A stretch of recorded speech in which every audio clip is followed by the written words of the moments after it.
Hello and welcome to 50/50 Day, Session 2. Welcome back, welcome back. So 50/50 Day, there's 35,000 events happening all over the globe, and we're tapping into a lot of them. We're listening to great speakers, we're showing movies, we're making pledges. This is Tiffany Schling. Oh yeah, everybody.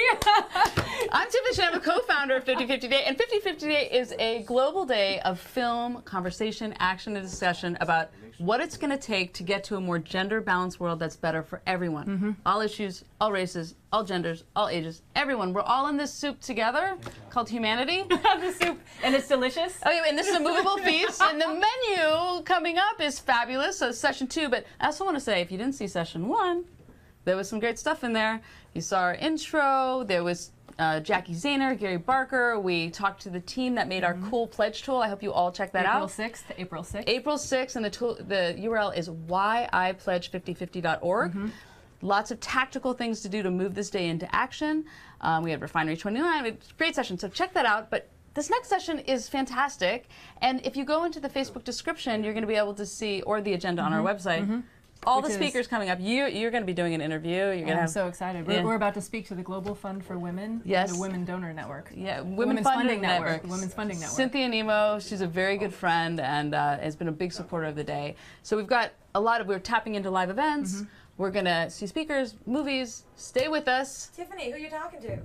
Oh my goodness. Here, next to you. Oh. Well, because if they didn't see Session 1, they don't know. That's right. And we should say thank you for tuning in, too. Thank you for tuning in. At home, at work, at school. This is so interesting because normally when you do a film, there's like a beginning, middle, and end. But with Facebook Lives, it never ends. It never ends. And you have to kind of chunk it out and recontextualize the whole situation. So this is Dawn Brassi. Hey. And Dawn was one of our speakers last year for 50/50 Day, representing Lesbians Who Tech. And she kind of blew us away with your unique perspective, and we really wanted you at the center of this conversation with us. So you're going to be doing some of the interviewing. I'm so excited, and I'm also so honored to be invited back because I remember in our conversation last year, at the very first ever 50/50 Day, we started talking about pronouns like she and they and he, and also we started talking about trans and non-binary people. So people see 50/50 Day and they think 50 men, 50 women, 50 male, 50 female. That's not what we mean at all, yeah. But 50/50 is actually about balance. Yeah. So it's about including everybody and not having power differentials, but rather empowering everybody to contribute. Beautifully said. And it's interesting because I love the term, 50/50 is very strong to me, and I always think of the scales, like that's the first image, but I never want it to feel like it's a binary thing, and so I'm really glad you brought that up. And this is about getting a more gender balanced world that's better for everyone, and Session 2 has a lot of great speakers and live events and thoughts on that issue. So I'm so excited. Enjoy. All right. Thank you. So introduce the next speaker. Yeah, go. Oh, Introduce all right. the next speaker. Oh, fab. Okay, so we are super, super excited to talk about impact philanthropy right now. So our next guests are Cynthia Nemo from the Women's Funding Network and Musimbi Kanyoro from the Global Fund for Women. And Cynthia is the president and CEO of WFN. She's been in the philanthropic sector since 2003. Started and developed Village.com, the first online network for women, and is a powerful advocate for the power of discourse as a tool for change. And back in the day, Cynthia was working with Dianne Feinstein during her first term as senator. Woo! And as a lifelong Californian, I appreciate that. As the daughter of an immigrant raised in a binational family, Cynthia is deeply committed to a global relationship dialogue. Thank you, Cynthia, for joining us. And Dr. Musimbi Kanyoro is globally recognized for her leadership of organizations and initiatives that advance women's and girls' human rights and philanthropy for communities. She's currently president and CEO of Global Fund for Women, one of the world's leading foundations for gender equality. Thank you. During her time at Global Fund for Women, Musimbi has seen the organization surpass $140 million in grant making. Thank you. Thank you both for being here. Thank you. All right. Thank you so much. Audio, but I see your mouth moving, so I know you're with me. Okay, I think we're going to assume that everybody can hear us. Yes, good. Thank you so much, Dom. All right. So Musimbi and I are, Cindy? okay, yeah. Musimbi and I are going to be having a conversation for these next few minutes. It's taped to me. one moment. We're improvising here because I see you and I see your mouths moving and I can hear you from down the hall. But now I'm going to plug in for real with the magic of the internet. You got it. Oh, there you are.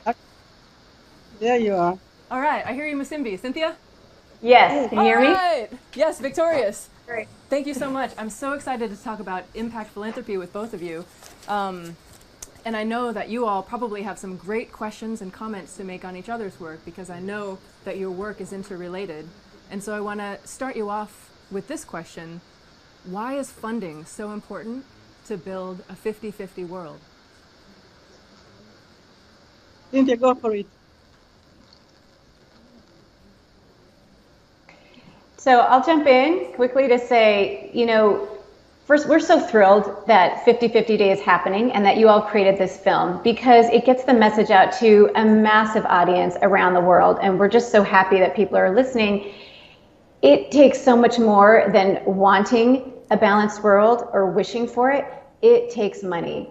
There have to be programs that are funded, leadership training programs that are funded, campaigns that are funded for things like equal pay. And this is where women's funds and women's foundations come into play. And so I'll let Musimbi talk about that because Global Fund for Women is just one of those organizations who's doing tremendous work. And then I'll talk a little more about what over 100 other women's foundations are doing. Thank you. Thanks for having us. And I'm really happy to come back because I was on 50-50 last year as well. And many in my community are promoting 50-50 right now as we talk all over the world. And thank you for 50-50. Money is important. Money makes us do things that we want to do. Money buys us opportunities. Money gives us the power to be able to be present and to speak and to be heard and to be listened to. We who support getting money into the hands of women, especially women who are on the ground making things happen, defending the women's rights, believe that good ideas can expand, they can scale, they can actually dig deep into impacting people's lives when they are supported very, very strongly with money. And we, as women's funds, mobilize money as a resource, as one of the resources, and we make grants to women's organizations who form movements that create lasting change in their own communities. Money is important because it has the buying power, and money is power by itself. Absolutely true. Thank you so much for both of you. Go ahead, Cynthia.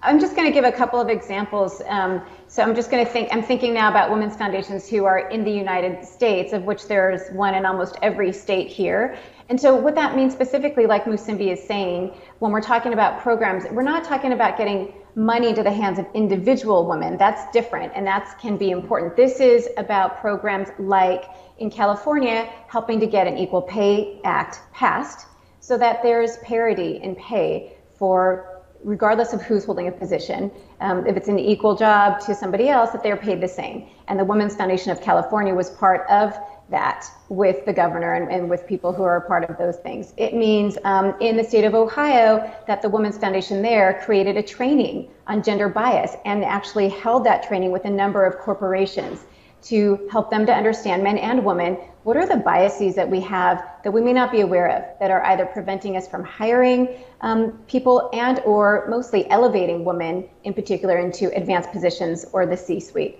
It means in Massachusetts, another state here, the Women's Foundation has a program that is offering training to women to learn how to become civic leaders and run for our office. And many times, these are low-income women. These are women who do not have access to a lot of resources.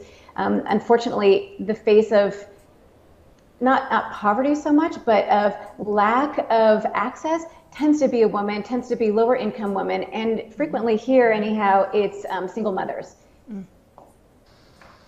Thank you for adding that. Musimbi, did you want to add something as well?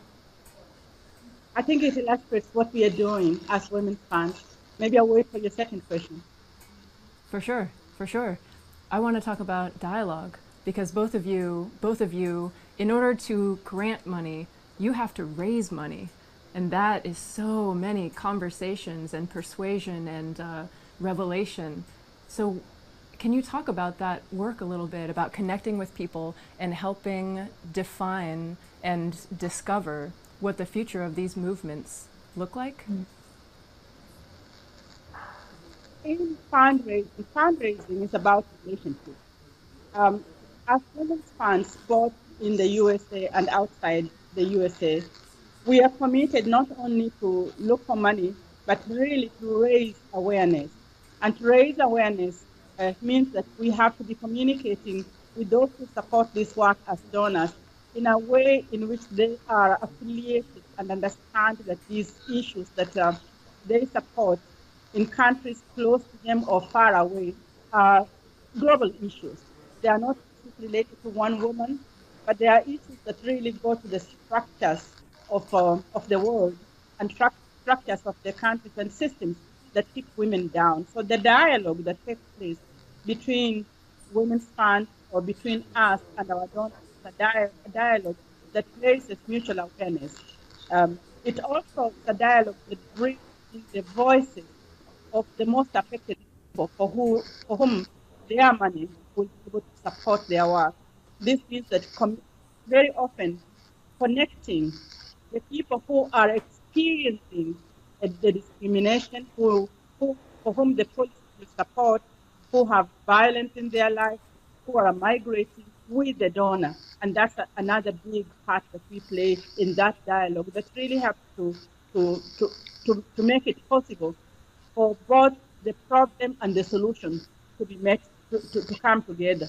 And the third thing that is really important is that because we know that what happens to women in one place is not absent in another place, we make that connection of the North and the South and the East and the West and really make it a women agenda issue.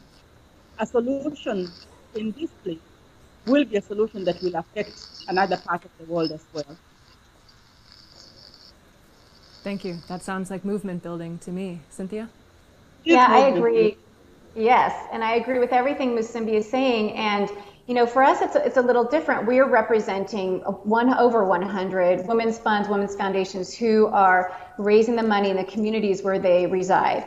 And we are doing the same. It makes sense very quickly to folks that I talk to when they understand that we have the ability to connect information from what's happening in Florida, what's happening in Arizona, what's happening in Minnesota, so that the women's foundations are sharing information, they're replicating what's possible.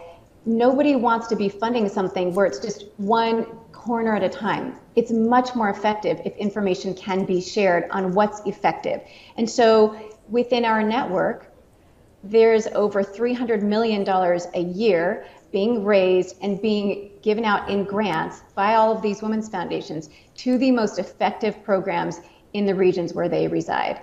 And this is to do everything with increasing the economic opportunities for women and for girls, decreasing violence, which is a critical factor that cuts across all other issues and creates barriers to advancing in any other way, to increasing health outcomes, educational outcomes, and mostly to increase the leadership of women and girls. I love this. I hear two really strong things about your national and global organizations serving as a bridge. In one respect, you serve as a bridge between the leadership on the front lines, people who are most impacted by poverty and health and violence related to gender, and then people who are funding these things. So you serve a bridge between those two communities. And then you serve as a bridge between those individual organizations that have found solutions and have made impact, and then working as the national and global funds to elevate and amplify and scale those solutions. And so this is an incredible bridge between communities and opportunities. Last question for both of you. Can you tell us something in your work that you see that really gives you hope?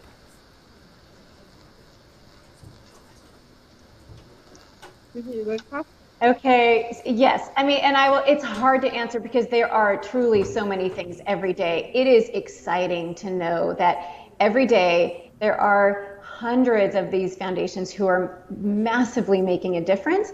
The thing that I think I'm most excited about now is the focus that's being put on young women, girls, because we all know that's who's coming next. And if they're not giving the opportunities now to have a voice, to have a microphone, but more importantly, to be sitting at the table where decisions are being made, we need that to keep all this momentum going and this movement going. And there are right now 8 and soon to be more women's foundations who've created something called the Young Women's Initiative, where young women, in many cases, young women of color, immigrant women, are formally on a council, sometimes talking to the governor of their state or the mayor if they're local. They have a real voice in creating a blueprint to say, these are the barriers that we face. Here's what we see as the solutions, and this is what we would like. And it is real, and it is happening right now. And that, to me, is incredibly powerful. Thank you, Cynthia. Musimbi. I am very inspired by the resilience that I see in women globally. The resilience that looks like if you're in the USA, you might see it as Me2, or if you're in Latin America, you might see it as Una Menos, or in other places, you see it by other names. The resilience of women sustaining the achievements that they have received and ensuring that they are not rolled back. But the second thing that makes me really happy is that much as we work and we see the negative aspects of violence on women and many other ways, I also see quite a lot of progress in the fact that in many countries, there is attention to gender issues. Governments are beginning to put some budget to gender issues. They are beginning to follow up with laws and policies on gender issues. So we are making some progress. We organize like never before. And they believe in what we believe in my own community when we say, when spiders unite, they can tie a lion. And I think women are holding governments responsible. They are holding businesses responsible. They are setting our lives up. And we do want to be able to participate in the economies of our country without facing discrimination and violence or sexual abuse. I feel that this is a place of hope, and a really good place to be when the private becomes public and the personal has become political. This is a good place to be at this time. I love it. Thank you so much, both of you, for your leadership and for your support in this movement, 50/50 Day, and the global movement for gender equality in the nation and in the world. Thank you. Thank you. It's an honor. Thank you so much. Thank you so much. Happy 50/50 Day. Yeah, thank you. Clear. Great. Let's switch. Stacy will assist Tiffany with IFB and headset. Right. So, start. Yep. This People. IFB here, there's one ear you'll hear it, other ear you won't. So let's just Play. get right on.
Hello. Hey, We're back. we're back, 50/50 Day. And we're going to talk about our movie that we I just know, made. I'm excited to be just sitting here.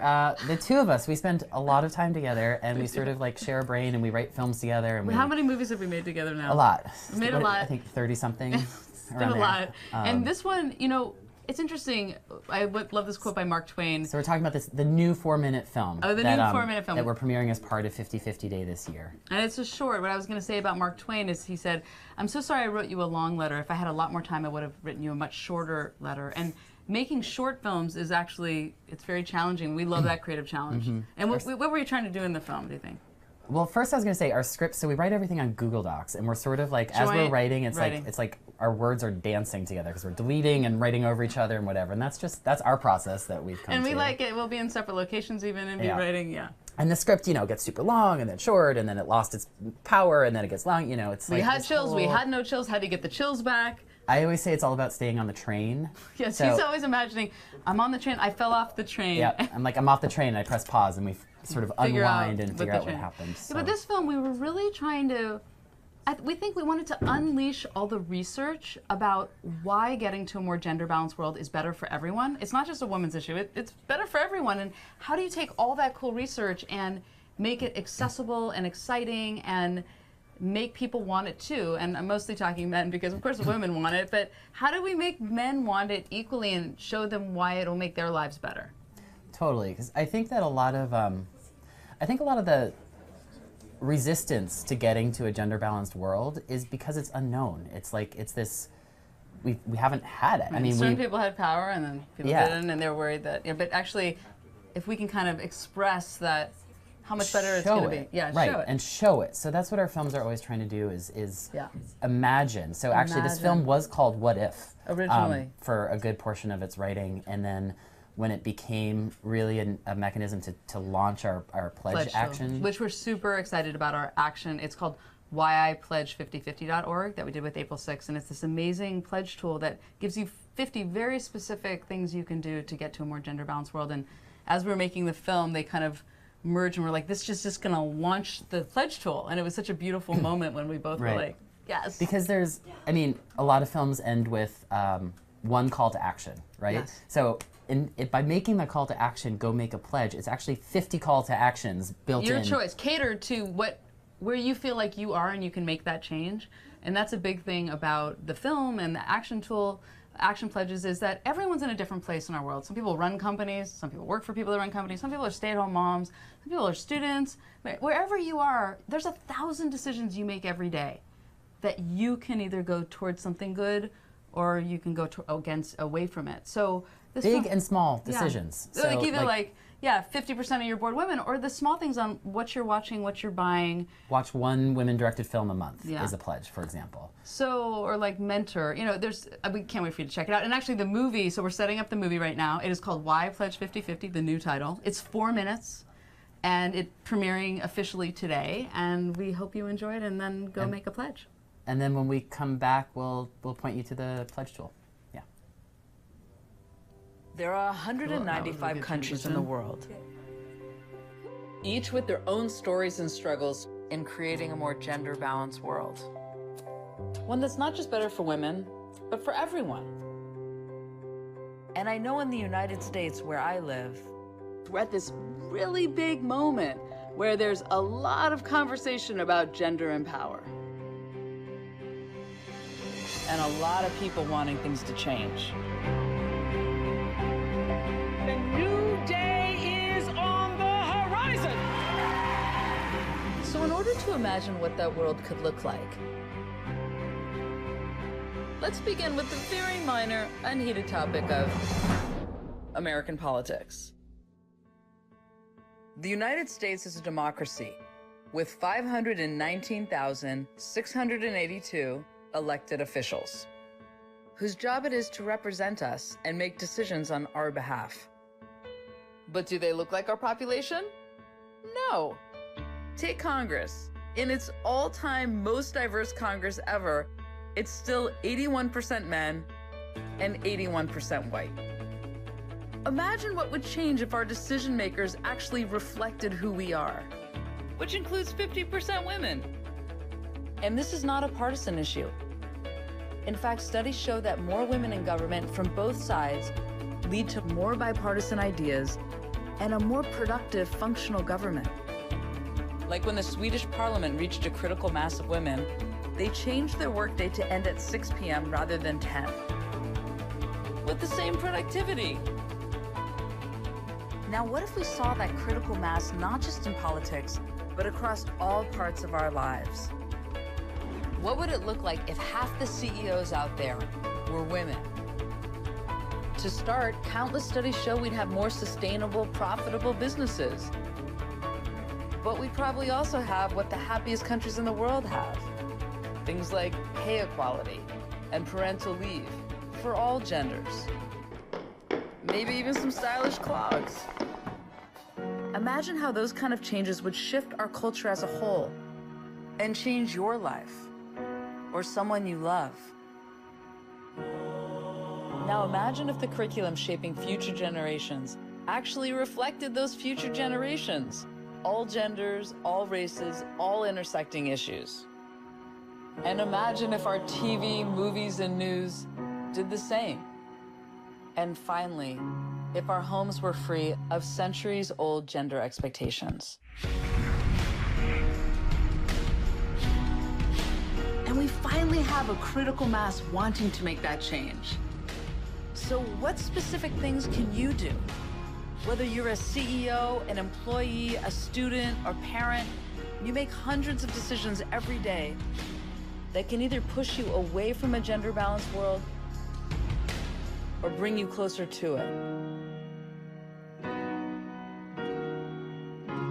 I pledge to create a paid family leave policy. I pledge to support women-owned businesses. I pledge to respect people's preferred pronouns. I pledge to educate myself about an issue that doesn't directly impact my life. I pledge to vote in every election, big or small. I pledge to help get the Equal Rights Amendment ratified and passed. I pledge to take an unconscious bias test. I pledge to break as many stereotypes as possible.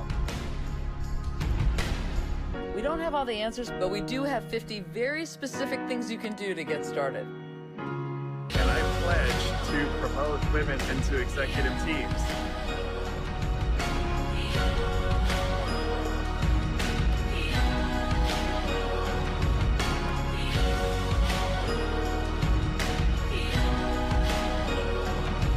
I pledge to stand up when somebody says something derogatory about women.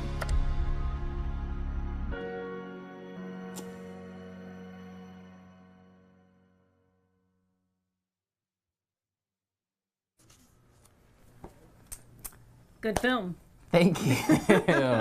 Thank you. Yeah, that film had so many different iterations, and I'm proud of it at the end of the day. So that was why I pledged 50-50.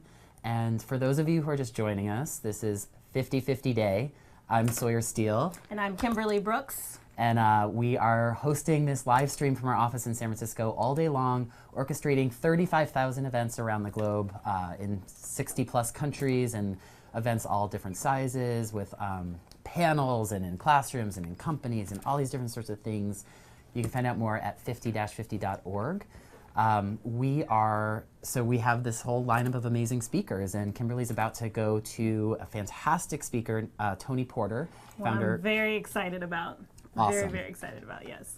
So I'm gonna move on out of here, allow Tony to come in, and we'll be seeing you again soon with more great stuff. Awesome. So for those who don't know, Tony Porter is an author.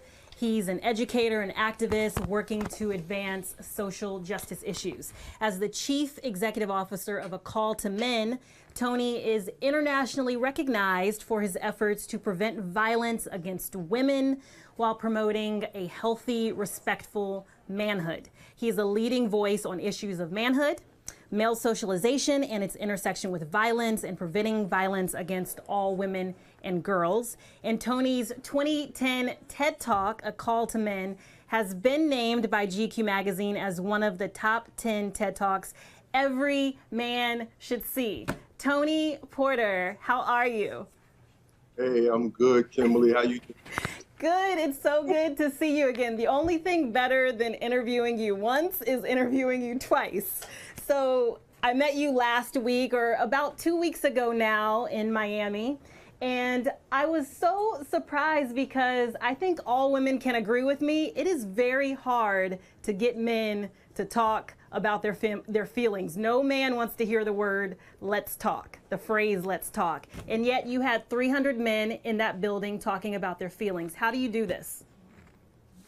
Well, I appreciate what you're saying because it is an interesting process. I think you as the presenter, you have to present yourself in that way. You have to be transparent. You have to be vulnerable. You have to be open to sharing your feelings, right? You have to tell your stories, your truths. And, you know, and you have to kind of love men through the process. Our experience has been when you create the space, men will join you and be part of the process. Yeah. And what is that space? What exactly are you doing with a call to men? When you say create a healthy, respectful manhood, what does that look like? Well, it's creating space for men to have conversations, right? Real conversations. And I think the thing that kind of like at least folks believe is challenging to do that is because they believe that when you bring men to the space, you're going to do one of two things.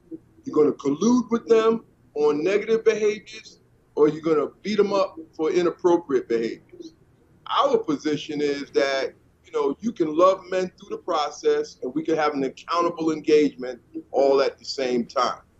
Yeah, I like that. So one of the things I learned when I was with you last week, you had this concept called the man box. And for all of the people watching today, I want you to explain what this man box is. And so the man box is the collective socialization of manhood, how men are collectively taught to act, behave, what it means to be a man. We use collective socialization of manhood. That's more of an academic term or a way to define it. The term we coined, the man box, is something that, well, men kind of get around that. It feels good, you know, the man box. It works real well with with youth and young college-age men. And so we asked them to envision a box and then define the ingredients in that box that come to make up what it means to be a man.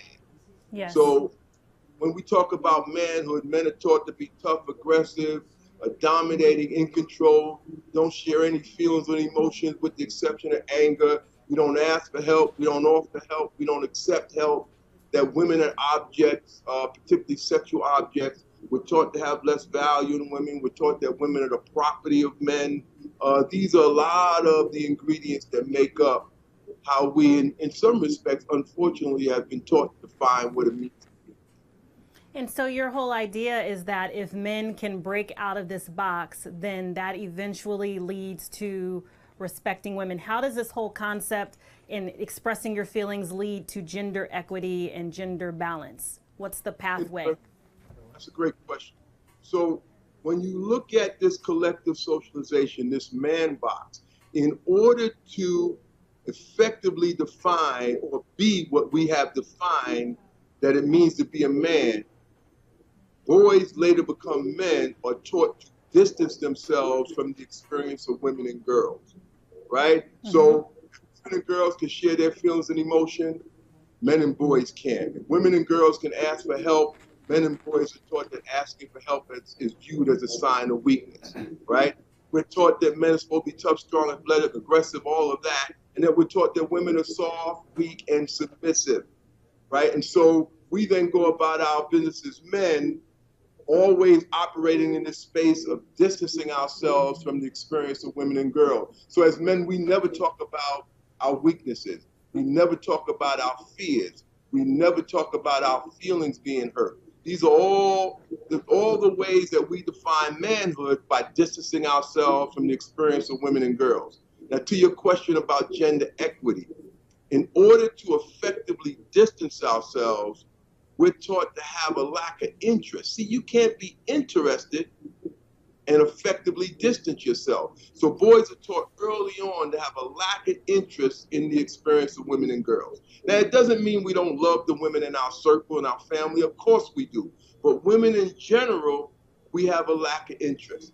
And that lack of interest translates into men not being interested in the experience of women and girls. It translates into men who are abusive, which happens to be a minority of men in comparison to the rest of us. But that lack of interest allows them to create and to perpetrate, should I say, an epidemic of violence against women and girls in the presence of all of us men, who we, in this case, would define as good men. Very powerful, very revolutionary things. And the thing is, what you guys focus on that I like is, you know, we have this concept of toxic masculinity, but what A Call to Men focuses on is the responsibility that all men have in moving this forward. So let's talk about the Me Too movement for a minute here, because I think at this moment in time, I would say that a lot of men are confused about how they are supposed to be moving forward in their interactions with women. What are we supposed to be saying? What are they supposed to be saying in these conversations? What are they supposed to be doing? What do you suggest? Where do they go? Well, I think the confusion in some respect is a good thing, because the confusion says that we are now thinking. We are no longer on remote control in many respects. We're not just doing tradition, you know, but we have been taught and just operating in this sometimes conscious and sometimes subconscious place, you know. We are thinking. We are being forced to think about how we act and behave. And that's a wonderful thing. Now, within the course of that, being the first generation of men really ever being held accountable for violence against women and girls, first generation of men being asked to speak to other men about healthy manhood, right? This is all relatively new to us as men. So it definitely requires that we as men need to begin having critical conversations around being healthy men, critical conversations around what might seem simplistic, but what is appropriate, what's not appropriate in our relationship with women. But I'm real cool with the fact that we're a little frustrated and a little confused right now and uncertain, because that's actually progress. That's true. So what in your own life inspired you to get to this point? Because it's not every day you're walking around and you find men that are this self-aware, who are able to tap in and see where they need to change and kind of alter their behavior. So what changed for you? What was it that made you start thinking this way? Women challenging me to really look at sexism. I was doing a lot of anti-racism work. And when you're doing any kind of anti-oppression work, you find yourself in spaces with folks who are looking at various forms of group oppression. And as you know, in the United States of America, unfortunately, we have several, be it race, be it class, be it religion, be it age, be it issues around ableism, right? There's several forms of group oppression, heterosexism. And I was doing a lot of work, some anti-racism work, and I found myself in spaces with women who were really looking at anti-sexism. And they began to challenge me, you know, and they would say to me, Tony, your anti-racist analysis is... Guys, I don't see the feed. We just lost the feed there for a second. Yeah, we're waiting to see the feed right now. So Tony Porter will be coming back. We just lost him for a second there. But one thing I think about him, I mean, anyone that mentions Tony Porter in conversation just says how amazing he is. Okay, Tony, we got you back now. Yeah, so we were talking about my entry into this space. And again, I was doing a lot of anti-racism work and then meeting women in those spaces that were doing anti-sexism work. And they began to challenge me that if I was going to be invested in ending one form of group oppression, I couldn't do that and not be invested in ending all forms of group oppression. Yes. So like anti-racism might be my platform, but I got to be a brother in arms if we're talking about heterosexism, sexism, classism. Now, I understood race and class. I was down, and I seen the way the two of those work together for Black and brown people, but I wasn't so much focused on the other form of group oppression. So when these sisters start sharing with me about it, I became very attracted to it, because what it did for me was give me the opportunity, being a man, being part of the dominating group, to really do what I have been asking, particularly white men, white women too, but particularly white men, what I have been asking them to do in respect to an anti-racism analysis, being part of that dominating group and their role and their responsibility to expose it and be part of the solution to ending it. I now had an opportunity to do what I was asking them to do as it related to sexism. And because of my obligation to Black and brown women, if I'm doing anti-sexism work and I have a strong anti-racism analysis, then I'm really doing the work that I'm supposed to do on behalf of not only Black and brown men, but particularly Black and brown sisters. Absolutely. What does this look like for older men? Because it's one thing to train younger kids. They're getting it from the beginning. They're being allowed. I feel like the younger the boys are now, they are more feminist. Did we just lose the feed again? So I think the younger boys are becoming more feminist, but the older men who are sort of set in their ways, what are the things they're supposed to do, realistic things they can do, practical things they can do to change? Well, many of the time when we're talking to older men, you are 100% correct. Younger men are definitely much more progressive. It's not like they have it down to a science, but they're much more progressive than older men. And that just makes sense when you look at tradition and any form of oppression, as you know, as we go from a certain periods of history into the future. A lot of the conversation we had with older men, though, is we really talk to them. We don't necessarily talk as much about violence against women and girls. The hook with them is to talk about promoting healthy manhood, right? See, we know that when you promote healthy, respectful manhood, just by doing that alone, you are decreasing violence against women and girls. So you increase healthy manhood, you decrease the violence against women and girls. We don't even have to talk to older men about, you know, issues of gender or issues of violence against women and girls. But when we talk to them about helping boys to be healthy, that they get. We talk to them about their influence and their platform and developing young men of character. They get that. So we put a lot of emphasis in that area when we're talking to a critical mass of older men. And whether they know it or not, you know, just by joining in the spaces we're asking them to, they become a central part of the solution, not only to promoting healthy manhood, but to ending violence against women and girls. And you've been able to see the changes that your organization is making, yes? Lots of changes. Lots of changes. We're in spaces that, you know, 20 years ago we would have never have thought of. We advise and train all of our professionals, team sports, be it baseball, football, basketball, soccer, hockey. We're involved. We're at colleges, campuses all over the country. We work extensively with the military, church organizations. Everywhere where you can find men, you can find us. We have our curriculum, Healthy Respectful Manhood, our Live Respect curriculum. We have it in schools all across the country.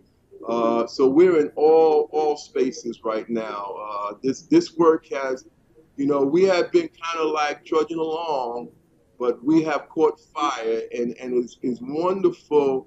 I don't like calling this a good time because right now everything that's coming out is really rooted in the trauma that women have experienced and carried for years. So I would simply say that we're blessed as an organization at this particular time to have a voice that folks want to hear from and to provide leadership to men as we move forward. And before we wrap up here, in just one line, in your words, 50-50 is, just complete that sentence for us. 50-50 means what? 50-50 means what a wonderful time for men to understand their role and their responsibility in promoting healthy manhood. Tony, you're amazing. I'm so inspired by your work, as is everyone here. So we really, really thank you for being a part of 50-50 Day today. Thank you. I was just as excited when I told Kimberly was going to interview me. That really sparked me. So, sister, it's good to be with you. Good to be with you too. Thank you so much. Thank you so much. Bye-bye. Take care. Bye-bye. He's amazing. You were amazing too. Together it was triple amazing. Yay.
Hello, hello, welcome back. So we were just reflecting. We're going to talk about our action pledge toolkit, and we're going to talk about the pledge drive. Wait, it's a different kind of pledge drive we've grown up with, like people trying to raise money, and those pledges are important because I'm a big NPR listener. But we're talking about action pledges, and what's exciting. So we launched the tool, and it's exciting to see the top 10 orange. So we have 50 specific things that people can do to commit to today on 50/50 Day to work to get to a more gender balanced world, and we give you resources. whyipledge5050.org. Everyone check it out. And part of what we've done is we launched this, we did a soft launch yesterday so that people that were hosting events could take their pledges early and then use today during their events as an opportunity to talk about how to get to those pledges. So this is like a day of action. So they've thought about, am I committing to mentor someone?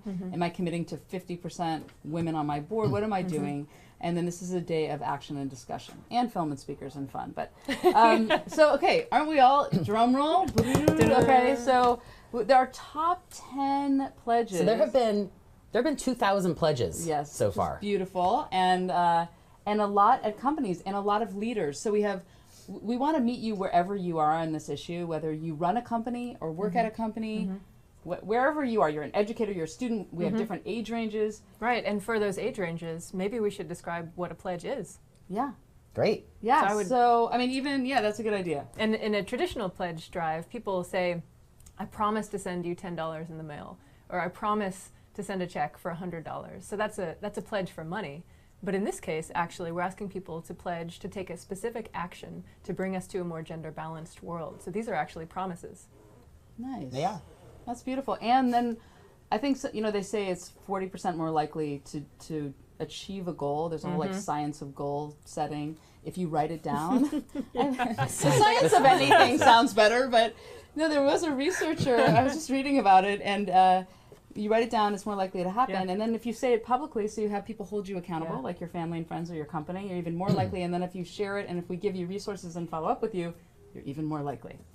So like the very first pledge, I've made a few. The very first pledge that I made was to support women-owned businesses. It's a very simple thing. So then when I go through the whole experience and I say get resources, then I get a list of 5 sites or organizations that give me all the tools I need to get to that, to support more women-owned businesses. Right, and like I made a pledge to make sure to educate 3 new people about the ERA coalition, the fact that the Equal Rights Amendment has not passed in America, legal rights for women in America, that still hasn't passed in our country, and we're partnered with the ERA coalition, so we have like a specific link to them. So it's really about meeting people where they are. I mean, we have ones for kids, that's what you asked. Nice. So we have a pledge for kids is like they'll stand up if someone says something, even if they say they're just kidding, they will stand up. Nice.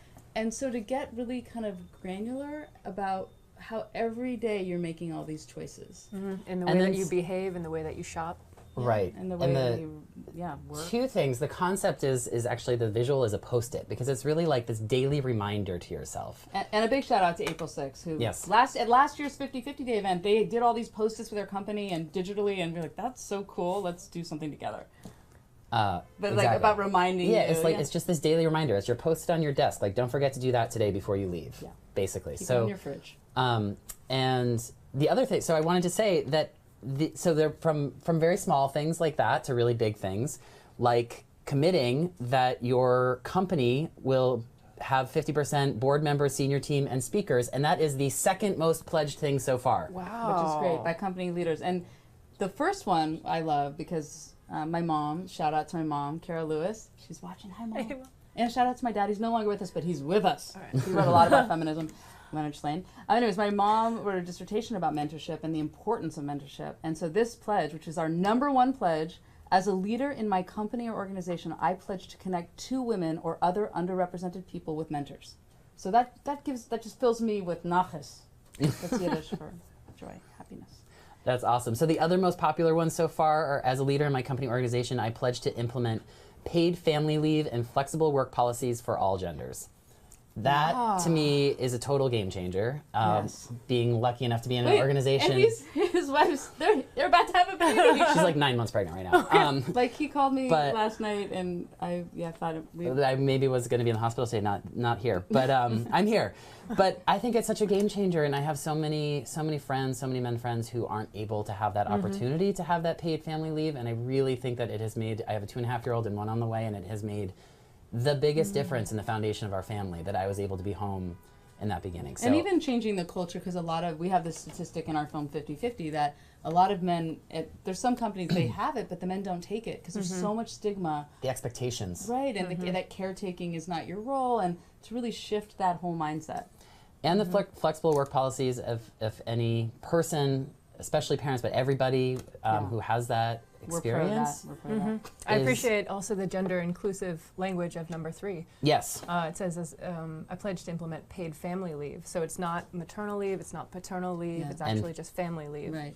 And for all genders. For all genders. I always say that I'm going to be on parental leave, as I never say paternity leave. That's interesting. There's subtle shifts like that that really make a big difference. Okay, and number 4, equal pay.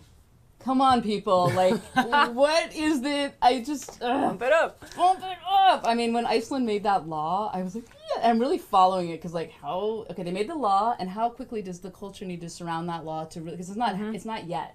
It's a law, but anyway, so a lot of this is, like, moving culture forward. Culture and laws I look at as, like, DNA strands that they both need to be supporting and reinforcing each other to make change. Amazing. And do we have our next speakers lined up? We do. Wonderful. I'm so ready to go. Oh my gosh. All right. So Dom, Tiffany, and I are gonna depart here, and Dom I want to just say hi to them. Yeah. Do you want to help me intro them? Do you want to help me intro them? Okay, I'll help intro. Well, I want to meet Amihai. Oh yeah. Everybody goes say. Helen Fisher. No, I have like connections with both of them, so I'm so interested in this conversation, and so maybe we can. Yeah. Do you want to do Helen? Wait, we have a little bit of a tech. We have a little bit of a well, tech we can talk about these places all day long because I love the rest of these. So there's also a bunch for parents. There's some for kids, but here. Oh, this is a good one. Which one? Go ahead.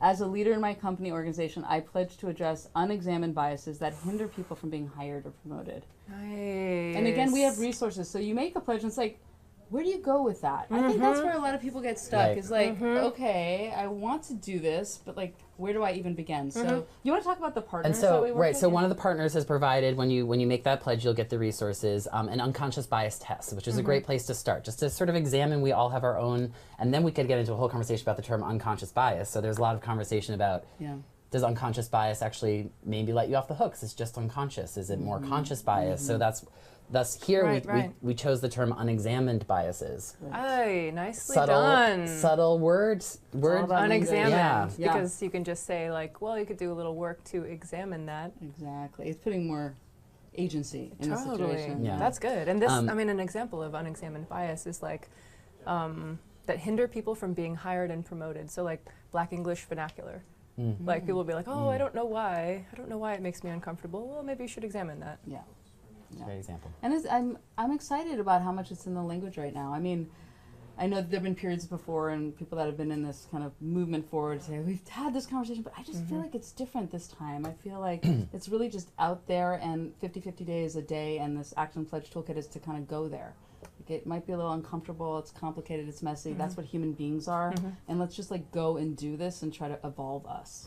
Totally. And we, the first annual 50/50 day was a year ago, before Me2, before Time's Up. Wow. And the whole, everything has changed since then. I mean, it's amazing to think about that. It's like, it is the zeitgeist right now, and this is, in our new film, Why I Pledge 50/50, we actually in both 50/50 the film and Why I Pledge 50/50, there are references to a critical mass and a standing ovation. And that's from our film 50/50. Yeah, so the standing ovation is this concept where to see real change, this amazing woman, Laura Listwood, likened it to a standing ovation, where at first, a few people stand up saying, this is the best thing I've ever seen in my life.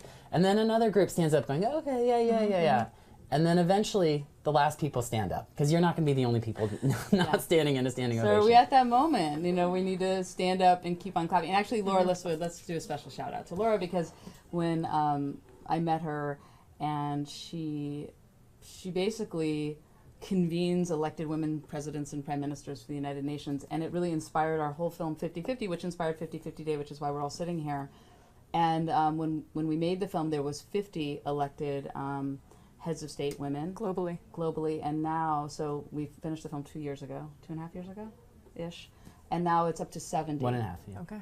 Okay. So we updated the film. So those of you, we have 35,000 events happening all over the world right now in 60 countries. Most people are showing 50-50. That's our 20-minute film. Which is translated into a lot of languages. Cool. And you can find this all out on our site, 50-50day.org. And then they can show this film. But we updated the film. We updated 50-50 because, you know, there's a lot that's happened. We had 20 more. It just felt like we need to just kind of update and frame it. We framed it because, and we by putting just a simple statement at the beginning. I mean, we updated a couple other things as well, but by putting a simple statement at the beginning that said, this film originally premiered 2 years ago, it shows how much has changed in 2 years. Because we would have made a different film if we made it this year. Oh, wow. Yeah. And not totally different, but it would have had some different ideas in it. Mm-hmm. I want you to take some of the credit for creating a culture where people feel safe talking about gender issues, power issues, equality at work and at school. Like, you've created a place for people to step up as leaders, whether they're already a CEO or a principal or a VP, or maybe not. Maybe somebody just organizing, saying, this is a value that I think this organization espouses. Let's put some time to it. Let's celebrate this day. Let's watch this film. Let's convene this community. And without that kind of cultural organizing, I think something like Me2 can't as quickly come into the fore and push forward at that tipping point. Like, you are part of creating that tipping point. So let it ripple. I think it's all those different angles, right? It's like, it's the marching on the street, it's the standing up and speaking honest truths about Me Too, and it's bringing the institutional change through these conversations in the organization. So. And you know, I think one of the most exciting, it happened like 3 weeks ago, feels like forever ago because we've been working so hard already. But okay, that the superintendent of all California public schools, Tom Turlickson, sent a letter to every principal to do 50-50 day at their public school in California. Public schools, all right. I mean, that is where the change happens, K through up. Let's start the conversation then. So anyway. 0 to 5 too. Okay. 0 to 5 cool. too. Cool. Everywhere. From here, baby coming. Yes. Okay. 3-0. Okay.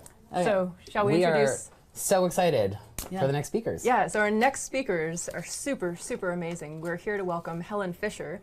And did you want to give your own version of Helen's bio? Well, you know, you can give Helen's bio. She's wonderful. I love her work. So, so interesting. And just to set this up, like, we're in this conversation about gender equity and balance. We're about to connect some amazing issues in like sex, love, neurochemistry, biological anthropology, and spiritualism, community organizing. Like, we're going there. Yeah, we're going up, out. We're gonna blow the roof off. We're gonna in, out. Yeah, this is going to be an amazing conversation with Helen Fisher and Rabbi Amichai Lau-Levi. Okay, now I get to invite. Okay, Amichai is one of my favorite people. Let's bring him in. And yeah, you can bring him in. I want to see his face when I describe how much I love him. Let's see if I can hear you. Yeah, faith leaders and researchers. Hey. Wait, can we go to a 2-shot? Here, we'll go a little wide. Ooh, I need earpiece too. Yeah? Yep. Okay, so we're going to get mic'd up. You want to go because I'm on? Here, Dom. Wait 1 second. Oops. We're getting mic'd up here. Thank you. Okay. Hello. Hi, Helen. Hi, Amichai. We're so glad that you are with us in this global experiment, which is these days where people all over the world. Can you see me? You can see me. Oh, great. Yeah. I think. Oh, now I can. Oh, there I am. Okay. With this.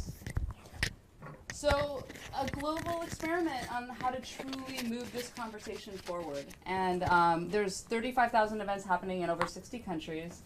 And we're just delighted with this panel. So I was about to interview Amichai, and I wanted to see his face when I interviewed him because I could read his bio. I will read a couple lines so you'll be impressed. But he's just one of my favorite thinkers. He's such a dear friend. I don't think I've ever had any big thought that I've wrestled with without going to Amichai to unpack it.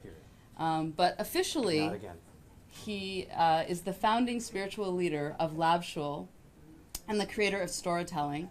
An Israeli-born Jewish educator, writer, and performance artist, he's received his rabbinical ordination from the Jewish Theology Seminary that's of America. We're allowed to do that. And It's so great because you both were recently on Krista Tippett's On Being. I highly recommend listening because this is 15 minutes. You get to go deep and wide with Krista. So listen to both of their episodes. And now I'm going to let Dom introduce Helen Fisher. All right. And Helen, thank you for being with us. Helen Fisher, for everybody out there at home and at school and at work and in the wild. Helen Fisher is a biological anthropologist and a senior research fellow at the Kinsey Institute and a member of the Center for Human Evolutionary Studies in the Department of Anthropology at Rutgers University. And I love this because I'm in tech. Helen is the chief scientific advisor to the internet dating site Match.com. And she's conducted extensive research and written 6 books on the evolution and future of human sex, love, marriage, gender differences in the brain, and how your personality style shapes who you are and who you love. And Helen is currently using her knowledge of brain chemistry to discuss the neuroscience of business leadership. Thank you, Helen. And Amichai, thank you for being with us. Wonderful. So, I don't know. Why don't you, I wasn't it was really Dom was supposed to do this, but I had to come in, and I'm like, oh. So why don't you roll with the first question? I like to collab. And I want to say to the two of you, because you're such an interesting pair, when you saw that you were being paired together for a conversation, as a biological anthropologist and as a spiritual and faith leader, what was your first thought about your counterpart here in this conversation? I'm fascinated. I like talking to anybody, and somebody in that particular field is going to be very interesting for me. I love to learn, so it's not a problem. Amichai, how about you? Listen to your recent talk on Krista's, in which she challenged you, what would you talk to a theologian about? And I thought, well, there you are. So we're making that happen. I love it. And so, Helen, I'll toss the first question towards you. How are thoughts and beliefs important to establishing gender equality? How are thoughts and beliefs? I study the brain, and there's a great many gender differences that anthropologists and all neuroscientists have found. And I wrote a book called The First Sex, The Natural Talents of Women and How They're Changing the World. And what's really interesting to me is how women are piling into the job market in cultures around the world, bringing an evolutionary heritage of some tremendously fine skills. I've always felt that men and women are like 2 feet.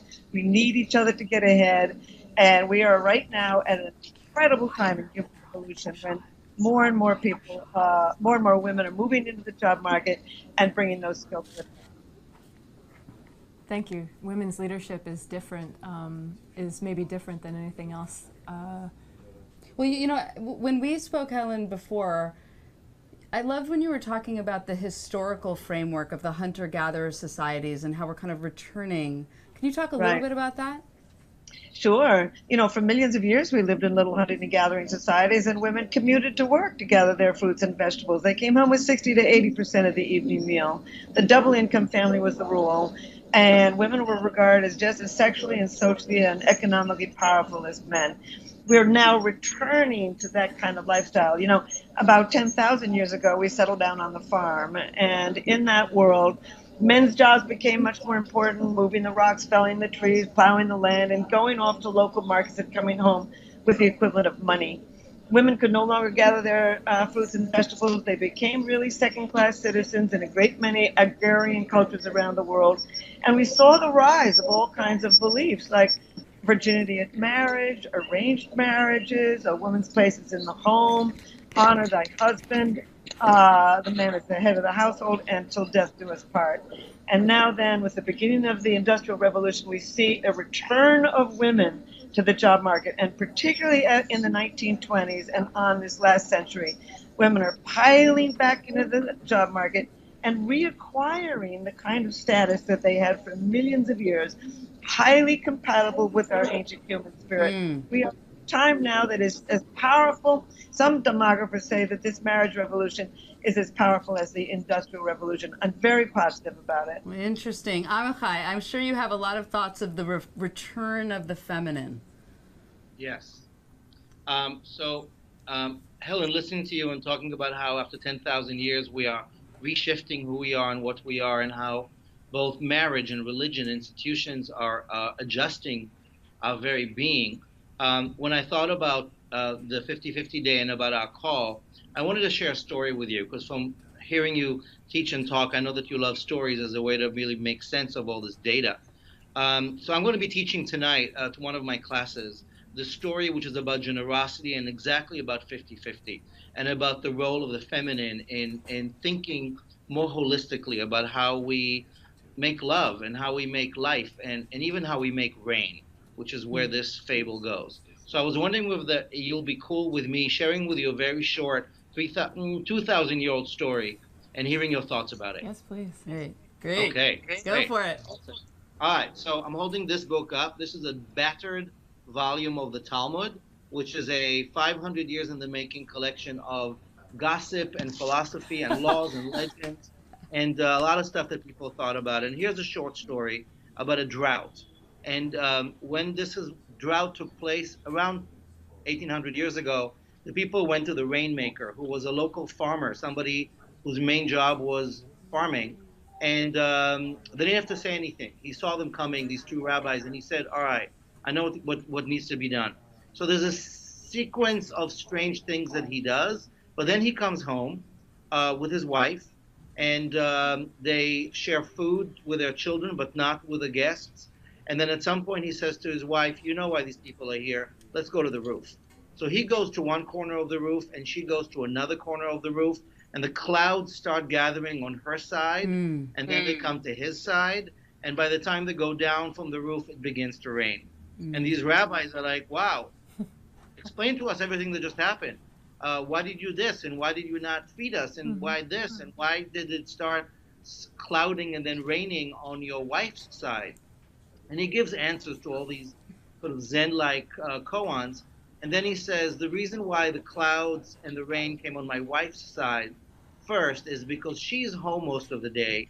And when poor people come to the door, she sees them face to face, and she gives them bread, and she looks them in the eye.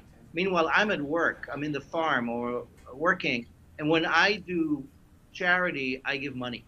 And it's not always directly to the poor people. And that's why my wife is the real rainmaker here. End of story. So Talmud in Jewish mythology, rainmaking is metaphoric for lovemaking, because the earth and the sky meet through the rain, and it's very erotic in some way. So there's something about the story that is so 50-50. Both he and she are praying for rain, but she gets there first because of her empathy, because of her face-to-face, eye-to-eye intimacy with those who are in need. And he is aware of that, but he still gets the title of rainmaker. Although the story, written in a patriarchal text and context, is honest enough to admit that the text is not sufficiently addressing the truth, which is the woman's spiritual and practical role here in making the world better. So I love the story. This is a truncated, but I'm wondering how you're reading it. Yeah, Helen. It right. It was written in a patriarchal time in our human evolution. And, you know, I used to live with the Navajo Indians in the Southwestern United States, and their main god is a woman. There's, you know, something like 15% of world cultures are matrilineal. They trace their descent through women rather than men. And I think there's an awful lot of societies who really respected women, and we're moving back to that now. So, I mean, I love the story. There's no question about it that in a lot of cultures, women are equal with men, and we're moving forward to that right now. And so, in many respects, that story is, I don't know, I guess a little bit dated in that it's comes from a patriarchal background, and the stories of the future are going to be calling women the rainmaker if, in fact, they make the rain. You know, we have to wrap up soon, which I wish we had an hour and a half. But, you know, you both have talked about kind of this new era we're in with the kind of fluid nature, more of gender and family and clans. And I'd love for you both to kind of give a thought about that.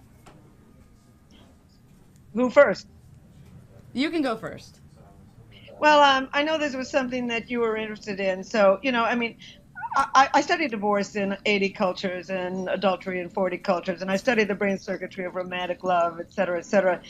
And everybody's very upset about divorce. I'm not that upset about divorce, but I'm really upset about the loss of local community. I mean, for millions of years, we lived in little local communities, and even if there was real disruption in the family, the mother could hand the baby to the sister and to the aunts and to the uncles and to the cousins. There were a whole lot of people helping to raise the child. And we're beginning to lose that, particularly in our urban environment. And so I think what we're doing is the brain is recreating new ways to build family. And I call it the urban clan. Now, for example, I am, I live alone. I live in New York City. My sisters and family live in Europe and around the world. So I have created a local family for myself, which will help me if I get into trouble of some variety. And so I think that the human animal is always going to try to build family, always going to, in new ways. Yeah, we're closing on time, and I really want to hear, thank you for that. And Amichai, you certainly have a new kind of family, and what are your thoughts about how that's changing in the whole... 100% with you, Helen, that what we're seeing here is the yearning for not just coupling and love and individuality, but a tribe, a local community that has meaning. And my work in New York, Lab Shul, is really creating this multi-faith, everybody-friendly, God-optional place for community, an urban clan. And I know you're in New York City, and I know you go to Harlem to hear the gospel and the preacher. So I invite you to meet in. I'd love to hang out, and I think you're absolutely right. We're reinventing everything, and the reason why I love that story from the Talmud is because I think it gives us crumbs from the past to reinvent the future, because even our patriarchal tradition acknowledges that it's based on a much older structure of equality and harmony, and what is 50-50 is not just an aspiration, it's also our legacy. And we're reclaiming, not reinventing, something that will make our lives so much richer. Thank you. That was and wonderful. I know. I want you to. You guys have to meet in person. I think a lot of good would come from that. Well, thank you both. You're both very provocative, which I think our culture needs. We need to think of the past, science, the future, and how that reframe things. I don't know if you have any closing. Do we have to wrap up now? Do you have any closing? I'm sad that we... I just want to appreciate that you both gesture towards each other with curiosity and with inclusion, and that you acknowledge you live in around the same neighborhood. I really want to appreciate that, because we can come from very different ontological worlds, but the world that we're trying to build together is shared. Beautiful. Thank you. Thank you both for the work you do. Tiffany and team. Thank you. Thank you, New York. We'll be tapping into New York soon. Thank you. Thank you. All right. See you soon. Have a great day.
Hello everyone, I am so excited to be bouncing from event to event to event. The next event that we're going to be tapping live into today is Yosemite High School in Merced, California. So here's everyone. How are you students? Happy 50-50 Day. They can't hear you, I'm sorry. Let me fix that. Hold on one sec, we're just fixing a quick tech problem, and we'll be right back. Looks like, oh, I can hear you. Hello? Students, can you hear me? You guys can talk. Yes, we can hear you. Wonderful. Happy 50/50 Day. How's everything going? It's so far, so good. Tell me what you've had planned. We just have about 1 minute to check in with you, but I want to hear all of the goodies that you've been doing for 50/50 Day today. Well, the students designed a flower bed in dedication to national leaders and people who went and supported the efforts for equality. And we picked 2 people for each month, such as Mother Teresa and Gandhi, who sacrificed a lot but poverty. You know, it comes with a portrait, bio, and information on books.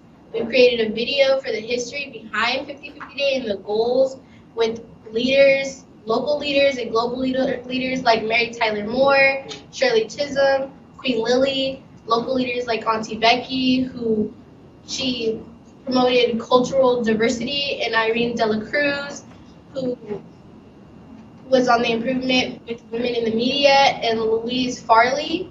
They helped a lot out for the local community with equality. So we were with that, and the advocacy team who wrote a lot of emails to board members, superintendents, and principals for all throughout schools in the county to get help for 50/50 Day, so they would know and support the effort. And like, it's just been really like it was hard work. We learned a lot about equality thanks to a lot of these leaders, these local leaders, and some of these representatives from some of the board members and senators and governors.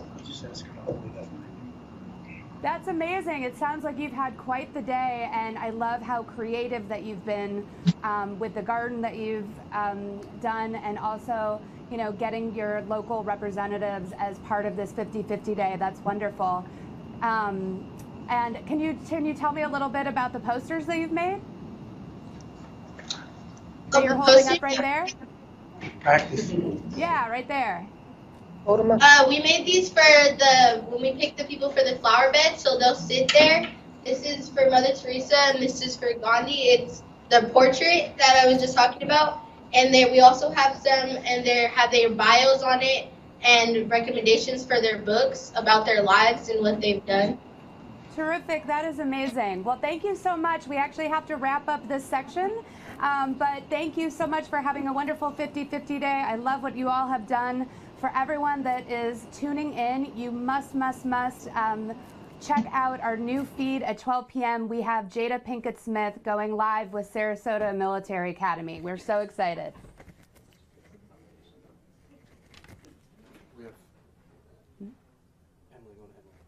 Oh, we're going to go to Emily from Refinery 29? No. What are you talking? Hold on, the experiment is taking a turn, just figuring out what is next, and we'll be back. Okay, you're going to Adobe. Okay, great. We're going to then go to Adobe. Wonderful. Hello. Are we live from Sun Valley Magnet School? Wonderful. Yes, we are. Hi, I'm Miss Wright. I teach 12th grade English here at Sun Valley Magnet School. I'm also the Academy Lead, and this is Miss Brown. Hi, we're here doing 50/50 Day Pioneer Style at SVMS. Come check out what we have. Woohoo! Awesome. Yes, we have like 1 minute to see what you want, or what you're having going on. But I would love to talk about the Chalk Talk that you've orchestrated today. Yeah, so we can kind of show you a little bit if I turn the computer here. You can see behind me, we have the kids are having a really lively Chalk Talk discussion on the wall. And they're also over at that table, they're signing their action pledges. So we're doing both digital pledges and paper pledges. And we're gonna take the pledges and do like a mosaic of pledges. It's going to be really cool, and we're going to hang it up in the main hallway at school. Oh, wonderful. And please take a picture for us so we can share with our audience on social media using the hashtag #getting25050 so people can follow through and see what this amazing mural looks like. We definitely will, and you can also check out our Instagram. Thank you. You bet. Thanks so much. Have a wonderful 50/50 Day. You guys are doing great. Thank you, guys. You bet. So we're going to be wrapping up this segment, but as I mentioned before, please do tap in at 12 o'clock. We have such an amazing guest. Jada Pickett-Smith will be interviewed by the students at Sarasota Military Academy in Florida, so stay tuned.